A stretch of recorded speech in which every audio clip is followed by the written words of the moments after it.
Okay, students, we're here with spiral quiz number 2, and we're going to graph the new triangle on the diagram to the right. So a triangle is shown. Boom, it's this beautiful triangle right here. All right, first we're going to translate it 8 units to the right and then reflect it over the x-axis. All right, so super easy, barely an inconvenience. All we got to do is translate 8 units to the right. And that literally means I'm going to count 8 units to the right. All right, so I'm going to take every point, such as this one, go 1, 2, 3, 4, 5, 6, 7, boom, 8. This point right here, 1, 2, 3, 4, 5, 6, 7, 8, boom, right there. And then this last one, 1, 2, 3, 4, 5, 6, 7, 8, boom, right there.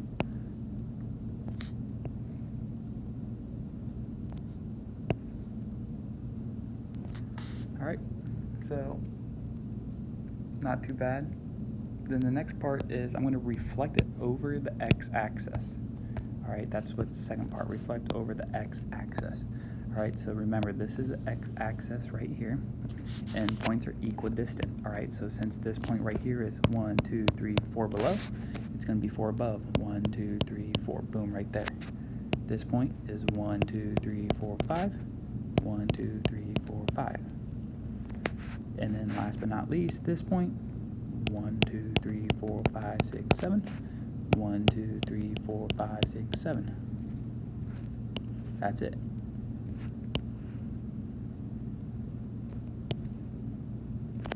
All right. So just counting, that's literally it. And this one right here, triangle JKL, is shown. All right, it's saying DEF is congruent to JKL. So which following triangle could be DEF? All right, since they're congruent, which one could be? So this is what we need to do right here. I meant to highlight it. This is how we'll do this problem. D and J have to be the same.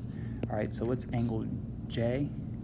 It doesn't give us it, but we know it matches with D each time. All right, so really not enough to eliminate anything quite yet. All right, these are all still possible candidates because nothing seems mismatched or out of the ordinary. E and K are the same, so K is 40. So that means that if E is going to be defined, it has to be 40. All right, so we find an obvious one where since this is not 40, boom, we can eliminate that one. Now in this triangle over here as well, since we know that this is 95 and this is 40, that means that this other angle right here has to be 45 degrees, which again is not 40, so boom, I eliminated B as well. All right, so I've eliminated 2 of them. All right, and then I guess something we could also look at, see if this is helpful. Well, that means JK is 16.9. So let's see if this isn't labeled, so it's not eliminated yet, and that wasn't labeled, so that's not eliminated yet. And then last angle we're going to look at is F and L. Again, not labeled. So I guess what we could look from here, since the angles never really help us, is let's look at LK. All right. Well, notice how that's 12. Well, can't be this one because that's not 12. So I eliminated this one, and this isn't labeled. So in theory, it could be this one. That's all asked. Could it be? Well, yeah, this one could be.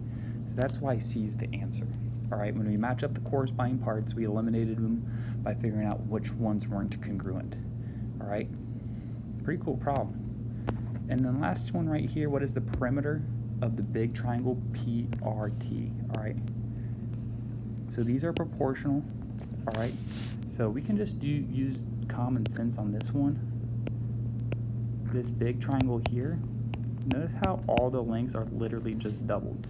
All right, and this smaller triangle right here, the length's 3, the corresponding length to the big one's 6. The small length is 7, the corresponding length is 14. So that means all I'm going to do is multiply by 2, and boom, this is 16. So the perimeter of the big triangle, just the triangle, that's all I care about, is this aspect right here, PRT. I don't care about the middle part. Is 6 plus 14 plus 16, which equals equals 36